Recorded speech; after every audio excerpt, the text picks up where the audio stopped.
bavandimwe, ntitwakwirengagiza Jean de Dieu.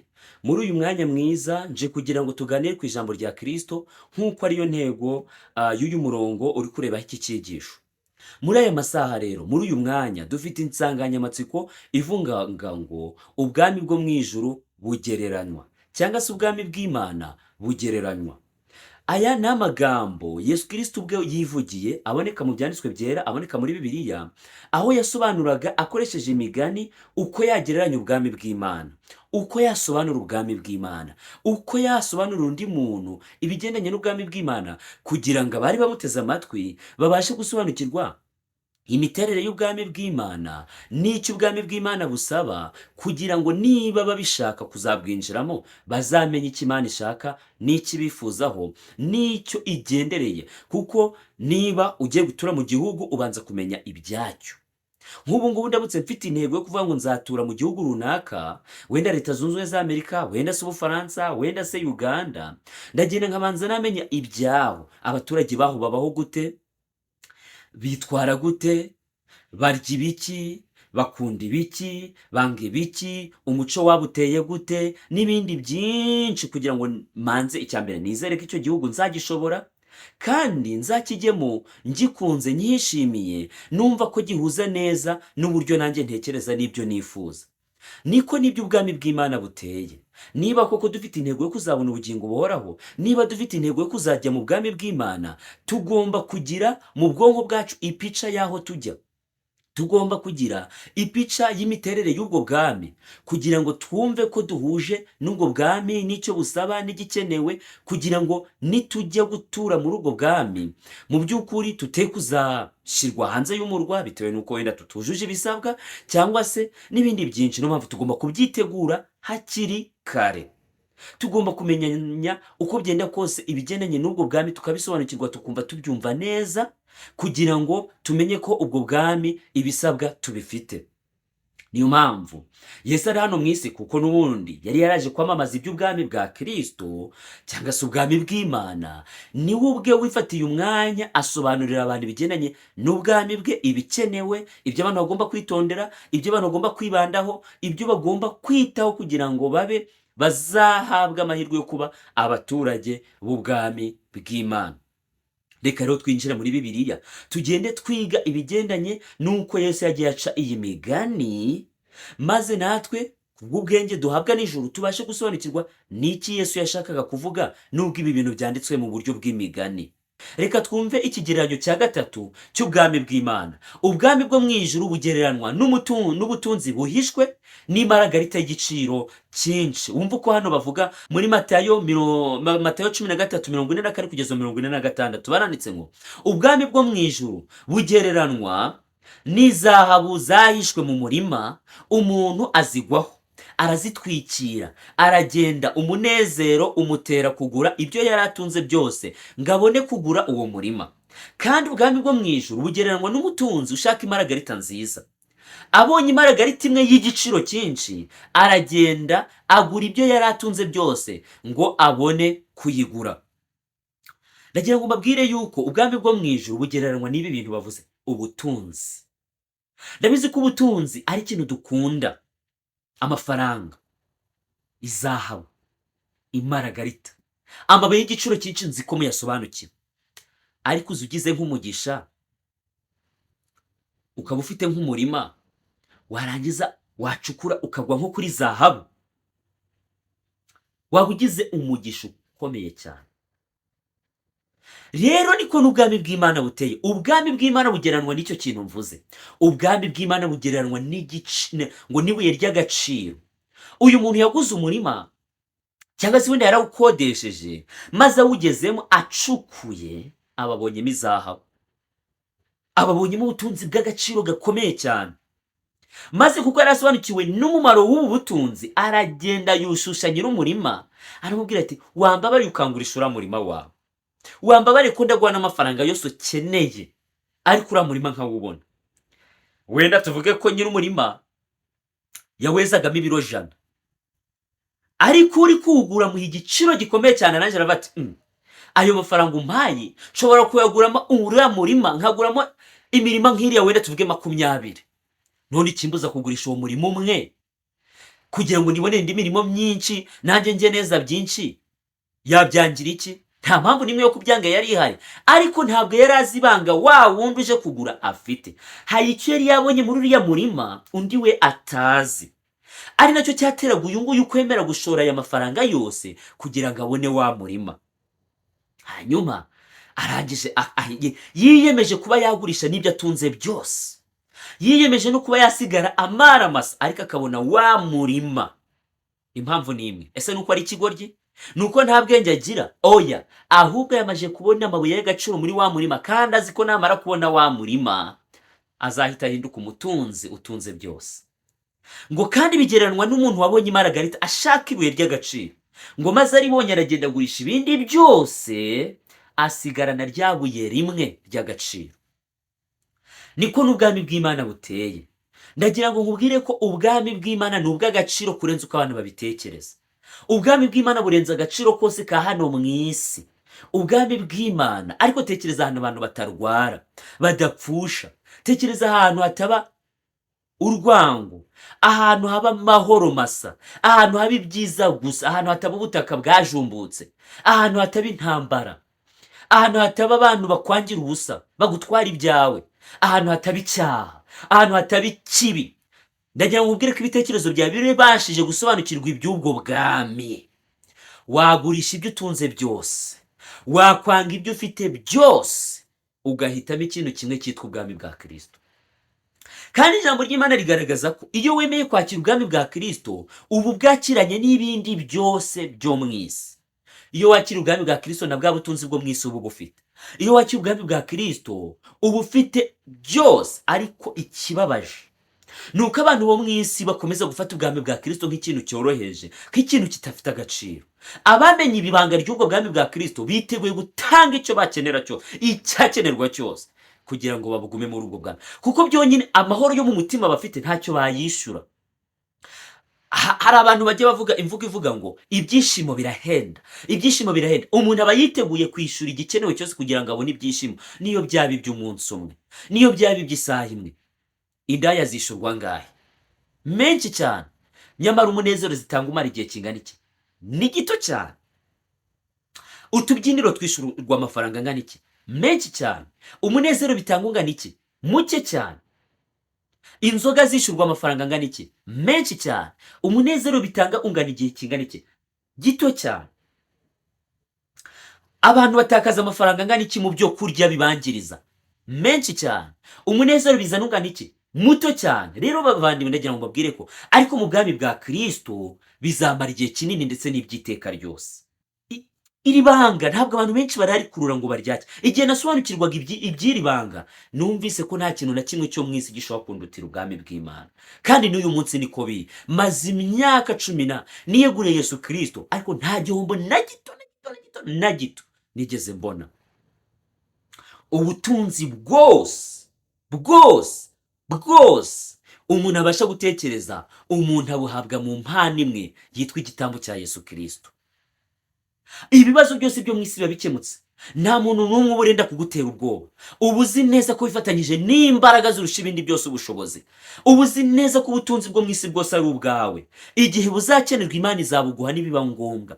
Ubuzi neza ko uretse n'ibyo byo mu isi, niyo utabibona byonyine guhabwa ubugingo buhoraho, cyangwa se n'amahoro duhabwa turi hano mu isi, n'umunezero duhabwa wo kwiyumvamo ko twanesheje icyaha cyangwa se tukirwanya tukakinesha, kuba twumva ko Satani nta rutabe adufite ubwabyo ni ibintu utabona amafaranga ubigura n'icyo byishura.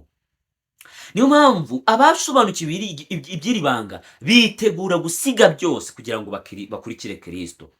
Bitegura gusiga ibyo ari byo byose, icyubahiro cyo mu isi, kwishyira hejuru byo mu isi, n'ubutunzi bwo mu isi ntacyo baba babwiye. Baba batumbiriye ikintu kimwe gusa cyitwa ubwami bwa Kristo. Reka turebe urugero rw'umugabo umwe witwa Pawulo, tubona muri Bibiliya uko asobanura uburyo yaretse byose kugira ngo aronke Kristo. Tubibona mu Bafilipi igice cya 3:7 kugeza 8, baranditse ngo nyamara ibyarindamu yanjye nabitekereje ko ari igihombo ku bwa Kristo, ndetse n'ibintu byose mbitekereza ko ari igihombo ku bw'ubutunzi butagira akagero, aribwo kumenya Kristo Yesu, kubw'uwo nahombye ibyanjye byose, ndetse mbitekereza ko ari amase kugira ngo ndonke Kristo. Ngo yabitekereje ko ari iki? ko ari amase. Ibyo byo mu isi twiratana tukabikunda urukundo rwinshi, Pawulo we yabitekereje ko ari amase, ngo kubw'ubutunzi butagira akagero bubonerwa muri Yesu Kristo. Ibyo byo kwineza abantu iyo babwiye ko Yesu Kristo barakubwira ati ubwo ngubwo niba nzabireka niba ngibi, akumva ko agiye mu bwami bubi ahantu habi. Hariho n'abambwira batayiga mana we ati mwararenganye tubafitiye impuhwe, ariko nanjye nabareba nkumva mbafitiye impuhwe, kuko twebwe ibyo byaha twabibanjemo, twabibahayemo, twarabikoze, turabyiyunyuguza. Uwo munezero bitanga turawuzi. Iyo unyoye inzoga iyaba yakugumagamo wa munezero iguha ukakugumamo nk'imyaka 10, ariko ujya kuri tuwarete rimwe za nzoga zikazigushizemo ukongera ugasubira uko wari uri. Niyo wakwitera bya biyobyabwenge bitera mu mubiri ukamara igihe kirekire, ni mu gihe gito bibamaje kugushiramo ukongera ugasubira uko wari uri. Niyo waryamana n'umugore ukunze, wa wundi vuga uti mana we uyu ni impura nawe, ibintu byose biraba bikemutse, ni iminota mike cyane, n'ubundi ukongera ukamera nk'uko wari umeze, nta kintu bimaze. Umuntu afata ibyo kurya akabati mana we ibi biryo nimbigeraho ndabirya numva uko mbaye. Urabirya ariko mu kanya gato ujya kuri tuwarete bikongera bikagushyiramo ukongera ugakenera. N'ibindi byose abantu binezeza mu byo mu isi ni ibintu bishira, ni ibintu bihora ahubwo bigusaba, kandi mu kanya gato bigahita bitangira no kuzana ingaruka z'uko wabigiyemo. Wateye umukobwa inda, wariye ibyo kurya bitafite umumaro, none za obesite n'indwara z'umutima zirakwatatse. Mu kanya kwa kwinezeza kwawe ko kujya mu kabyino no kunywa inzoga nyinshi bikaguteza ubukene, bikaguteza ibyago n'amakuba impande zose, ukabaho ubabaye nyamara waribwiraga kuri kwinezeza. Ariko ibyo mu bwami bwa Kristo, Imana ikintu cya mbere iheraho ni ukugukuramo umutima wa kamere, ugutera kwifuza ibyo bintu bitagira umumaro, maze ukabona amahoro, ukagira umutekano, ukagira nabyitake ntabwo nzi uko nabisobanura. Pawulo we yabyise ngo ibyo mu isi nabitekereje nk'amase, nabitekereje nk'ibintu bitagira umumaro, ubw'ubutunzi butagira akagero bubonerwa muri Yesu Kristo. Icyo ngusaba nuko Imana yafungura ibitekerezo byawe ukabona ibintu mu mujyo mwiza, ntukomeze gufata ibyo mu isi n'ubutunzi bwo mu isi no kwinezeza byo mu isi nk'ibintu bifite umumaro bifite umumaro cyangwa se by'ingirakamaro. Turebe ikigeranyo cya 4 kiravuga ngo ubwami bwo mu ijuru bugeranwa n'umutunzi wahariye umwenda umugaragu we. Ubwami bwa Kristo ni ubwami bw'imbabazi. Umva hano muri Mateyo 18 umurongo wa 23 kugeza wa 27 n'uwa 32 kugeza wa 34 uko havuga. Baranditse ngo nicyo gituma ubwami bwo mu ijuru bugereranwa n'umwami washatse kubarana n'abagaragu be umubare w'ibyo yababikije. Abanje kubara bamuzanira umwe mu bo yishuzaga itaranto inzovu, ariko kuko yari adafite icyo kwishura, shebuja ategeka kumugura n'umugore we n'abantu be n'ibyo afite byose ngo umwenda ushire. Umugaragu aramupfukamira aramwinginga ati mwami nyihanganira nzakwishura byose. Shebuja aramubabarira aramureka amuharira umwenda we. Maze shebuja aramuhamagara aramubwira ati wa mugaragu mubi we, naguhariye wa mwenda wose kuko wanyinginze. Nawe ntiwari ukwiriye kubabarira mugenzi wawe nk'uko nakubabariye? Shebuja ararakara amuha abasirikare kugeza aho azamarira kwishura umwenda wose. Hano hari umugabo wari ufite abagaragu bamukorera ariko akamubamo umwenda. Arabahamagara ati muze munyishura, ahera ku umurimo byinshi. Ariko kuko uyu muntu yari umukene adafite ibyo kumwishura, aramutakambira ati mbabarira, kuko uyu shebuja yaravuze ati ngiye kugugura n'umugore wawe n'abana bawe mu buhinduka abagaragu banjye kugira ngo mubashe kwishura amafaranga yose cyangwa se icyo mbishyuza cyose. Uyu mugabo aramutakira ararira yikubita hasi yagira ate asaba imbabazi yivuye inyuma arabati mbabarira ngirira impuhwe. Maze shebuja amugirira imbabazi, ntiyamubabarira gusa ahubwo amuharira n'umwenda. Aravuga ati ubu ntacyo nkwishyuza, igendera amahoro. Ariko ikintu kibabaje, uyu mugabo ageze hirya ahura n'umubereyemo udufaranga duke cyane. Aramubwira ati nyishura. Undi ati nta mafaranga mfite, mbabarira wenda nzayashaka nzayaguha. ngo arangije aramuniga, aramukubita ati mpereza amafaranga, aramufungisha. Maze bigera kuri wa mugabo wamubabariye umwenda munini cyane, biramubabaza. Arangije aramuhamagara ati niko nkubabarira umwenda ungana kuriya, nurangiza ubone umugaragu mugenzi wawe umwishyuza utuntu duke nka turiya, umushirishe mu nzu y'imbohe. Nawe niba gushyire mu nzu y'imbohe, uzava mu nzu y'imbohe umajije kunyishura byose. Ubu ni ubwami bwa Kristo. Uyu ni umugani ugereranya ubwami bwa Kristo. Ubwami bwa Kristo ni ubw'imbabazi. Imana itatugiriye imbabazi, nta nubwo twe dukwiriye kubwinjiramo, kubera yuko turi abanyabyaha kandi Imana itwishuje ibigendanye n'ibyaha twakoze. Ijambo ry'Imana rivuga ngo umunsi wakiriyeho no gupfa uzagira gute? Uzapfa. Ibihembo by'ibyaha ni iki? Ni urupfu. Muri make Imana itwishuje umwenda tubereyemo Imana ku bw'ibyaha twakoze ni urupfu, twahita twicwa. Nta bwishu dufite, ariko Yesu Kristo yemeye kutwishyurira, aduharira imyenda yose, arabitubabarira. Iyo umuntu yeguriye Yesu Kristo, Imana imubabarira ibyaha byose yakoze kugeza kuri uwo munsi, ikabibara nk'aho bitigeze bikorwa.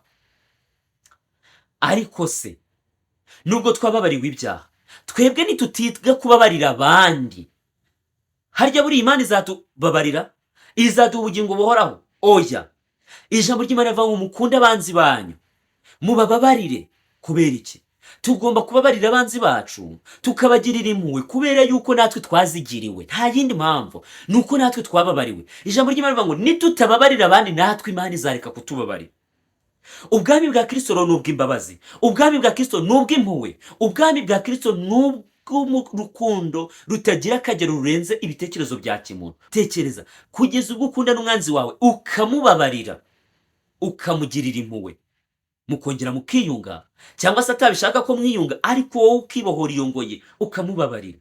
Kubera ko natwe twababariwe tutari tubikwiriye. Ntabwo ijambo ry'Imana ridusaba kubabarira ababikwiriye, oya, kuko natwe twababariwe tutari tubikwiriye. Natwe tugomba kugenza gutyo, tukababarira abandi. Ubwami bwa Kristo ni ubw'imbabazi. N'uyu munsi Imana iracyafite imbabazi izo ihereza abatuye isi yose, kugira ngo izo mbabazi nibemera kuzakira, bazinjire mu bwami bwe bakiranutse, kandi bazabona ubugingo buhoraho. Kuko rero twahawe imbabazi tutari tuzikwiriye, niko natwe dukwiriye kugirira abandi impuhwe n'imbabazi, nubwo twaba tubona ko batabikwiriye. Ubwo niko ubwami bwa Kristo buteye. Reka tugirebe ikigereranyo cya nyuma, aricyo kigereranyo kivuga ngo cya gatanu, ngo ubwami bwo mu ijuru bugereranwa n'abakobwa 10. Reka twumve muri Matayo 25:1 kugeza uwa 10 handitse ngo icyo gihe ubwami bwo mu ijuru bugereranwa n'abakobwa 10 bajyanye amatabaza yabo bajya gusanganira umukwe, ariko muri bo 10 5 bari abapfu, abandi 5 bari abanyabwenge. Abapfu bajyanye amatabaza yabo ntibajyana n'amavuta, ariko abanyabwenge bo bajyana amavuta mu mperezo zabo hamwe n'amatabaza yabo. Umukwe atinze, bose barahunikira barasinzira, ariko nijoro mu gicuku habaho urusaku ngo umukwe araje, nimusohoke mumusanganire. Maze b'abakobwa bose barahaguruka, baboneza amatabaza yabo. Abapfu babwira abanyabwenge bati muduhe ku mavuta yanyu, kuko amatabaza yacu azima. Ariko abanyabwenge barabahakanira bati oya, ntiyadukwira twese, ahubwo nimujye mu bahanjuzi muyigurire. Bagiye kugura, umukwe araza, abari biteguye binjirana nawe mu bukwe, urugi rurakingwa.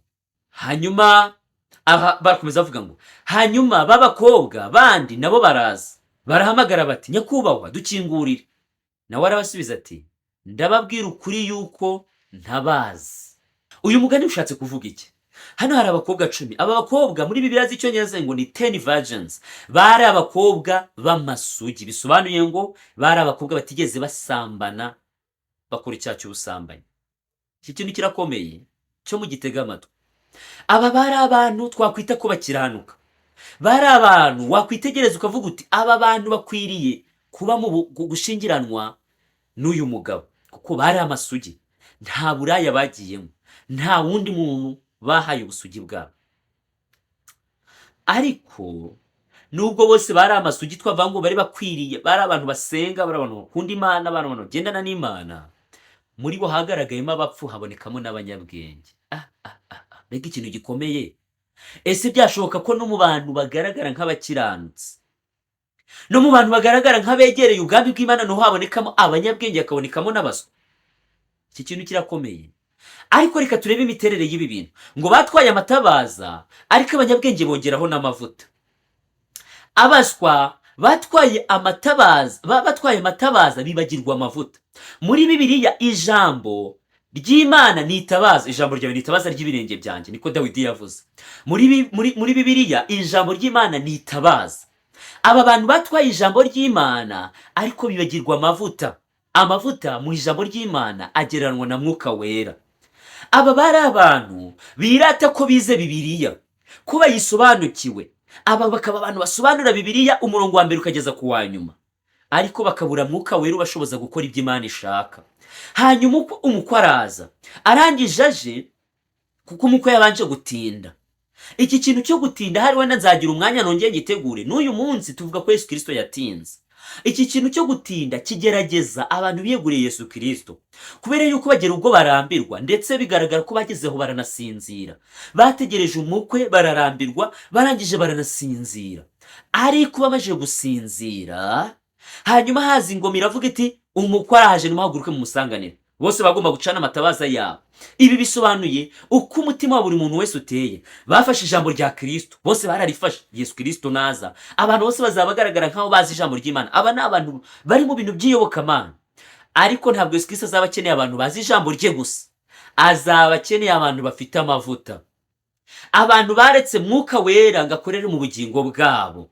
Aba bantu nibo bazasanganira umukwe. Muri make ijambo rya Kristo rigomba gufatanya na mwuka wera kugira ngo haboneke umukobwa uzashingiranwa na Kristo ubwo Kristo azaba agarutse. Ijambo ry'Imana rigomba gukorana na mwuka wera kugira ngo haboneke abantu bazajya mu bwami bw'Imana.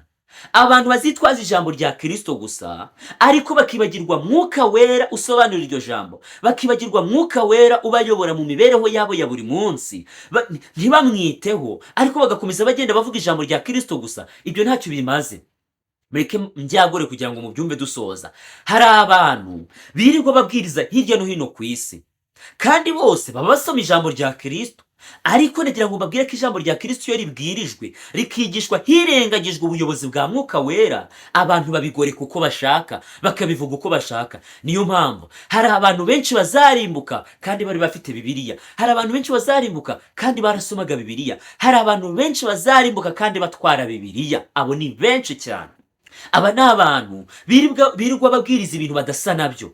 Ni abantu birirwa bavuga ibintu badasa nabyo. Bakirirwa babwiriza abantu urukundo nyamara ntarwo bafite. Bakirirwa babwiriza abantu kureka ingeso mbi nyamara nabo bari mu ngeso mbi. Bakirirwa babwiriza abantu kureka ubusambanyi babukora. Bakirirwa babwiriza abantu kureka inzoga bazinywa. Bakirirwa babwiriza abantu kureka urwangano barufite. Bakirirwa babwiriza abantu kureka ubujura nyamara nabo ari abajura.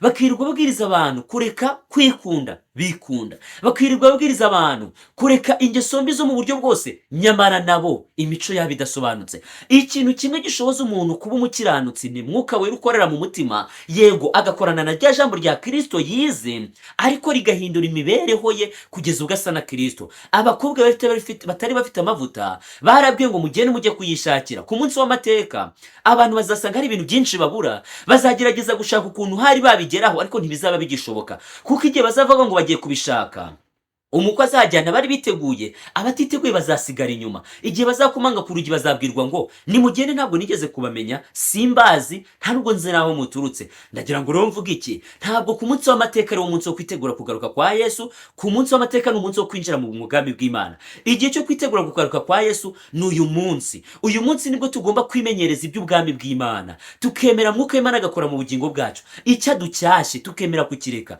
icyo tweretse ko ari inzira y'ukuri tukemera kukigenderamo, icyo tweretse ko ariko kuri tukakigenderamo. Ibintu byo kwirwanirira no kwihagararaho no kugendera ku bitekerezo byacu no ku bwenge bwacu no kwiyita abanyabwenge no kwigira abahanga, nta kintu na kimwe bizadufasha, ntabwo bizatuma twinjira mu bwami bw'Imana. Niyo mpamvu basaba ngo mutunge ijambo rya Yesu Kristo, ariko mwumvire no kurarika kwa mwuka wera gukorana n'ijambo, ndetse kugashaka no gukorana n'umutima. Nimwegurire Kristo imitima yanyu, nibwo mutazabarwa nk'abakobwa 5 b'abapfu batinjiye mu bwami bw'Imana. Iki kintu mucyumve.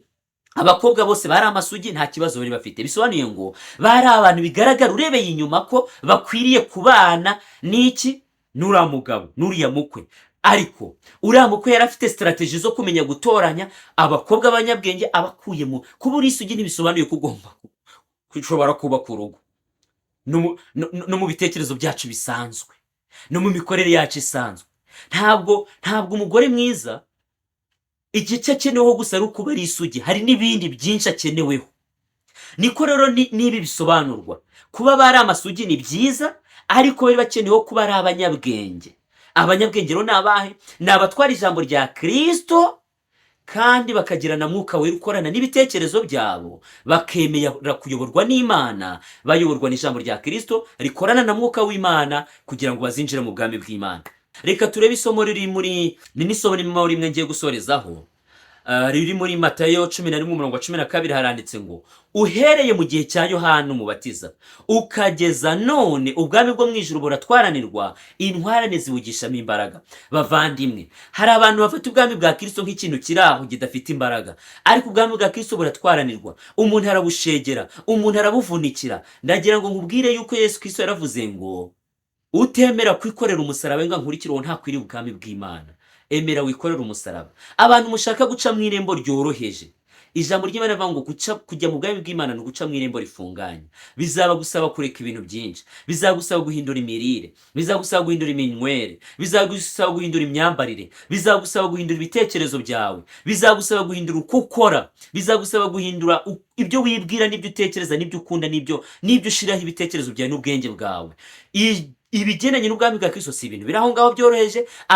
Abazabujyamo, abo Bibiri tugaragaza ko bazabujyamo, nabo barabuvunikiye. Ngo uhere mu gihe cya Yohana umubatiza ukageza n'uyu munsi, ubwami bw'Imana buratwaranirwa. Intwari ababurwaniye babugishamo imbaraga.